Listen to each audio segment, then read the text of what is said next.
warahmatullahi wabarakatuh. Alhamdulillah, nahmaduhu wa nasta'inu wa nastaghfiruh wa na'udzubillahi min syururi anfusina wa min sayyiati a'malina. May yahdihillahu fala mudhillalah wa may yudlil fala hadiyalah. Asyhadu an la ilaha illallah wahdahu la syarikalah wa asyhadu anna Muhammadan abduhu wa rasuluhu la nabiyya ba'dah. Allahumma sholli wa sallim wa barik ala sayyidina Muhammad wa ala alihi washabihi ajmain, amma ba'du.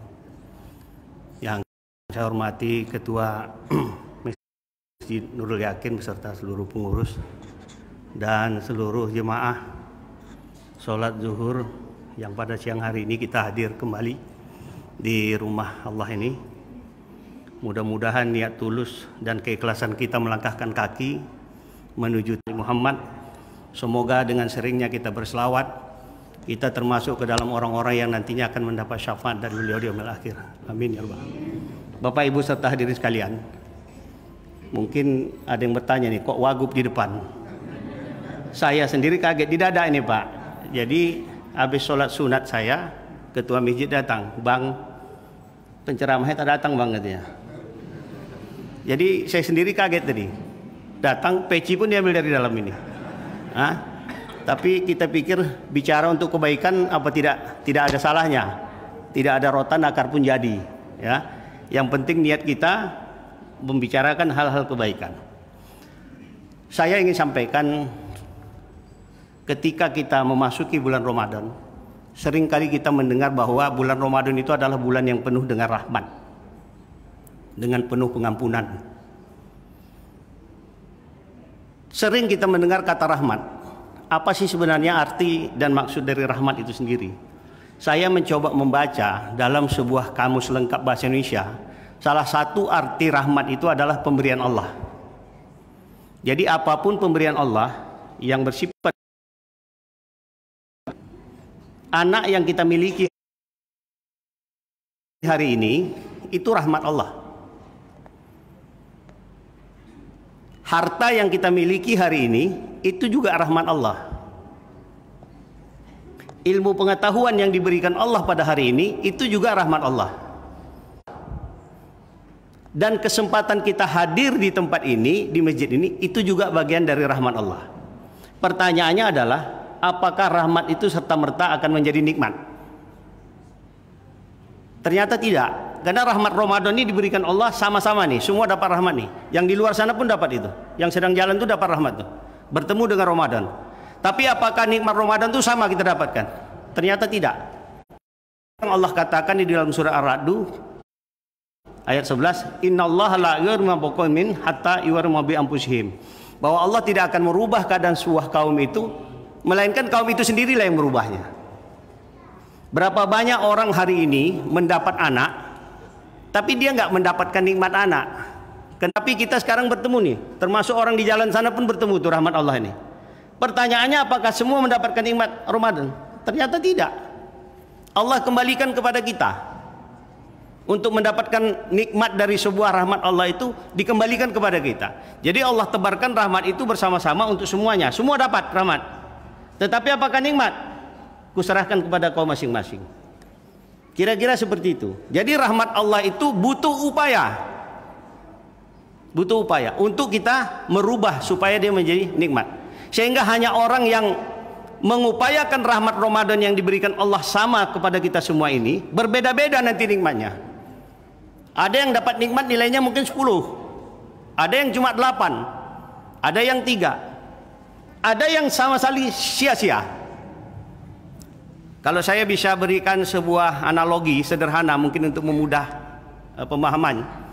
Katakanlah saya dapat rahmat dalam bentuk beras 1 kilo. Saya dapat 1 kilo. Terus Pak Heri selaku ketua masjid dapat beras juga 1 kilo. Terus Pak Wagioni juga dapat 1 kilo. Oleh Pak Wagioni beras tadi dicuci. Dicuci kemudian dia tanak jadi nasi. Rahmat awalnya beras. Dia menikmatinya dalam bentuk nasi. Pak Heri, ketua masjid kita, rahmat beras yang awalnya tadi, dia cuci bersih, dia tumbuk, jadilah tepung. Kemudian diolah lagi jadi kue. Rahmat awalnya sama beras, tetapi dia menikmatinya dalam bentuk kue. Saya Rahmat dapat juga 1 kilo beras, saya biarkan seminggu, sebulan, setahun, muncul ulat. Beras yang dapat ke saya tadi tidak bisa saya nikmati, menjadi sia-sia. Siapa yang salah? Kita yang salah. Rahmat itu Allah berikan sama. Yang satu diolahnya menjadi nasi, dia nikmati dalam bentuk nasi. Yang satu diolahnya dalam bentuk kue, dia nikmati dalam bentuk kue. Yang satu dia biarkan lama-lama tumbuh ulat. Rahmat Allah itu menjadi sia-sia. Ramadan ini seperti itu. Kita diberi bertemu nih bulan Ramadan ini. Semua nih ketemu nih, termasuk yang di luar jalan sana itu. Kalau yang di jalan itu tidak memanfaatkan sama sekali, ya menjadi sia-sia. Nanti rahmat Ramadan ini akan meninggalkan kita. Dia akan berjalan terus seperti jarum jam. Dia akan terus berjalan, tidak akan menunggu. Rahmat Ramadan ini tidak akan menunggu kita. Kita yang mengejar mencari rahmat Ramadan ini untuk bisa menjadi nikmat. Itulah hakikatnya rahmat Allah itu. Sehingga sayang sekali kalau kita masih diberi kesempatan bertemu dengan rahmat Allah berupa rahmat Ramadan, terus kita sia-siakan. Padahal para ustadz sudah banyak menyampaikan. Bayangkan betapa rahmat Allah itu besarnya. Amalan yang biasanya kita lakukan di sehari-hari dalam bentuk amalan sunnah disetarakan dengan wajib pahalanya. Amalan wajib yang kita lakukan sehari-hari ketika kita lakukan di Ramadan dilipat kalikan 27 kali. Ditambah lagi dengan Ramadan dilipatkan lagi berapa kali? Apa enggak rugi kalau kita tidak memanfaatkan itu dengan baik? Itu sebabnya sebagian orang yang cerdas dia akan berlomba-lomba melakukan ibadah Ramadan ini untuk mendapatkan rahmat Allah tadi bisa berubah menjadi sebuah nikmat. Karena Allah tidak memberikan secara cuma-cuma nikmat itu. Nikmat itu akan kita dikembalikan kepada kita. Ada sebuah hadis yang sering disampaikan Ustadz kalau dalam bulan Ramadan. Mungkin ini kalau ada tokoh agama saya mohon maaf. Saya bukan tokoh agama soalnya. Ada sebuah hadis yang berbunyi, "Iza ja'a Ramadana futihat abwabul jannah wa ghuliqat abwabun nar wa suffidati syayatin." Yang artinya, jika datang bulan Ramadan, maka semua pintu surga dibuka, pintu neraka ditutup, setan-setan dibelenggu. Muncul pertanyaan, kalau setan dibelenggu, mengapa masih banyak maksiat juga jalan? Katanya kan itu pertanyaannya. Katanya setan dibelenggu, tapi kok banyak maksiat jalan? Karena apa? Hadis ini diterjemahkan secara letterlek, secara harfiah, secara apa yang tertulis oleh orang yang menerjemahkan itu. Jadi seakan-akan setan itu diikat, bebaslah kita bisa melakukan apapun. Memaknainya itu bukan seperti itu.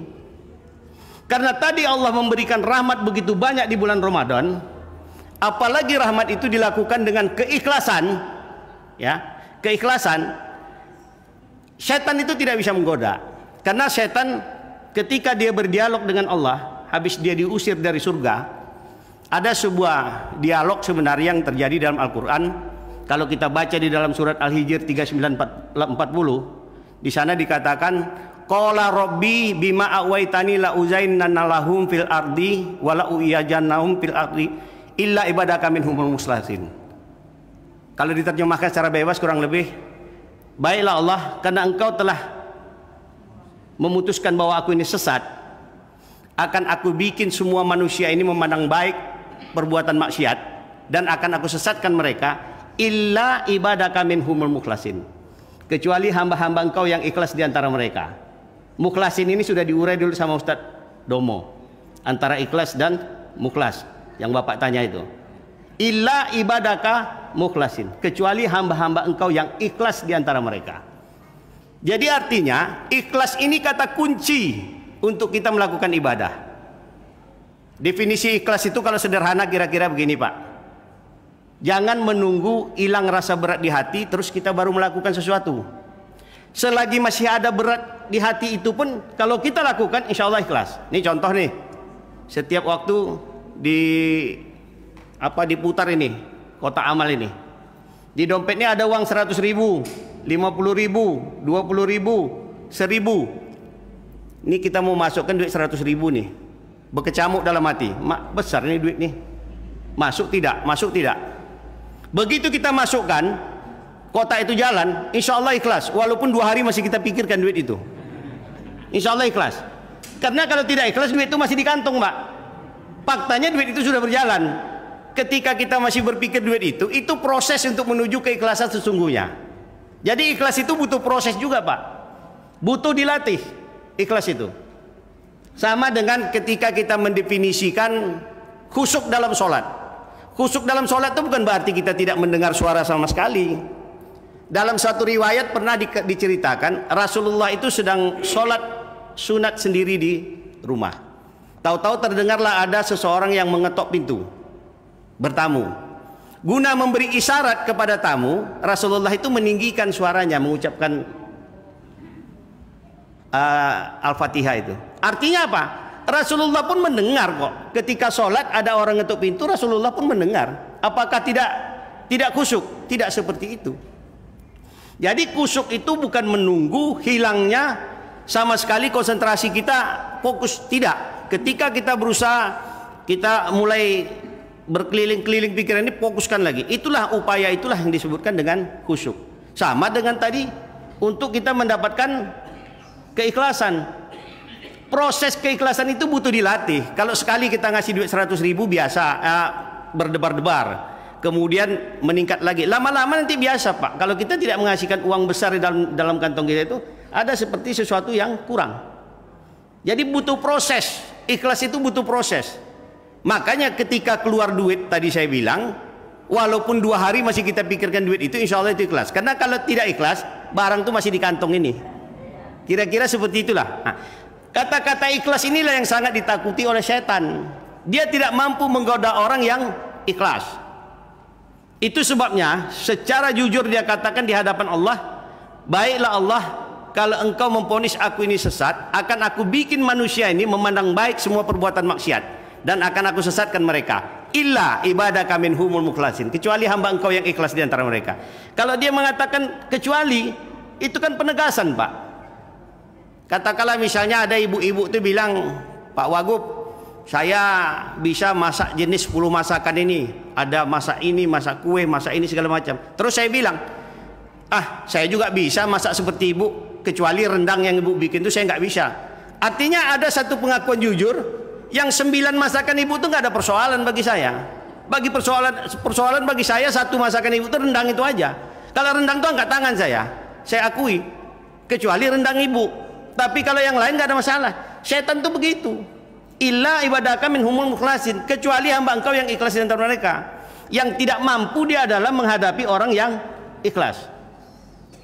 Itu sebabnya ketika orang mendapatkan rahmat Ramadan ini, kemudian dia ikuti dengan keikhlasan hati, ya. Jadi katakanlah kasarnya setan tuh mau menggoda ini. Kuat sekali iman ini si A ini. Dia dari pagi dicoba. Udahlah, batalkan aja lah, haus panas ini. Ternyata dia berjalan terus sampai sore. Setan ini mulai, dia bilang, waduh, oke lah, mungkin siang ini nggak bisa saya menggoda. Ingat, tunggu kau nanti pas habis buka, aku suruh kau makan sekenyang-kenyangnya. Jadi tak lagi sanggup kau berangkat ke masjid untuk sholat. Ternyata orang yang ikhlas melaksanakan puasa, dia takjil sedikit saja, Pak. Dia makan sedikit, yang penting sudah membatalkan puasanya, dia berangkat ke masjid. Kemudian setan itu bilang lagi, tunggu kau, mungkin ini masih bisa kau lewat. Habis ini nanti, itu kolak masih ada 1 panci itu di rumah itu. Kusuruh kau makan terduduk nanti, akhirnya tak sanggup lagi kau sholat nanti tarawih ke masjid. Ternyata orang beriman, orang yang ikhlas hatinya, dia tidak seperti itu. Pulang dia makan sedikit, kemudian dia berangkat ke masjid, melaksanakan sholat Isya, mendengarkan tausiah di Masjid Nurul Yakin, lanjut dengan tarawih. Setan bilang lagi, tunggu kau, habis ini balik, nanti baru ku coba lagi. Ternyata orang yang ikhlas beribadah dari Nurul Yakin ini pulang, dia ambil Al-Quran, dia baca tadarus. Tak bisa juga setan itu. Akhirnya dia bilang, tunggu habis baca Al-Quran ini. Tahu-tahu yang baca Al-Quran tadi, Bismikallahumma ahya wa bismika amut. Masuk tidur dia. Ketiadaan kesempatan setan menggoda dari pagi sampai malam, itulah yang disebut dengan setan itu dibelenggu. Dia terbelenggu oleh ketidakmampuan dia menghadapi orang yang ikhlas dalam melaksanakan puasa. Ketidakmampuan dia itulah yang menyebabkan dia dibelenggu. Bukan semua orang dia dibelenggu terus semua orang bebas-bebas. Orang yang memanfaatkan rahmat Ramadan tadi dengan ikhlas dia beribadah sehingga tidak ada celah bagi setan untuk menggoda. Ketiadaan celah itulah yang disebut dia terikat. Kalau setan sudah diikat, terbuka nggak pintu surga untuk orang ini? Terbuka. Tertutup nggak pintu neraka untuk orang ini? Tertutup. Siapa orang ini? Orang yang ikhlas dalam beribadah dan mengambil bola rahmatnya Allah yang diberikan begitu banyak di bulan Ramadan ini. Jadi kita harus cerdas dalam beribadah ini. Mari kita ambil rahmat Ramadan yang Allah tebarkan begitu banyak, yang semua kita dapat, tetapi berlomba-lomba kita. Mari kita berlomba-lomba untuk mendapatkan rahmat itu, supaya dia betul-betul menjadi sebuah nikmat. Hanya orang yang cerdas yang bisa memanfaatkan rahmat Allah ini dengan baik sehingga merubahnya menjadi sebuah nikmat. Inilah yang disebut dengan bagaimana setan itu dibelenggu. Jadi kalau kita menunggu secara harfiah setan dibelenggu, masih jalan terus Pak, karena orang ini tidak mengikat setan itu. Setan itu dibelenggu oleh orang yang ikhlas, orang yang mau memanfaatkan itu. Jangan dibalik. Ini kita balik, kita tunggu setan diikat baru kita mau bebas-bebas. Mana ada ceritanya? Bila taufiq wal hidayah. Assalamualaikum warahmatullahi wabarakatuh.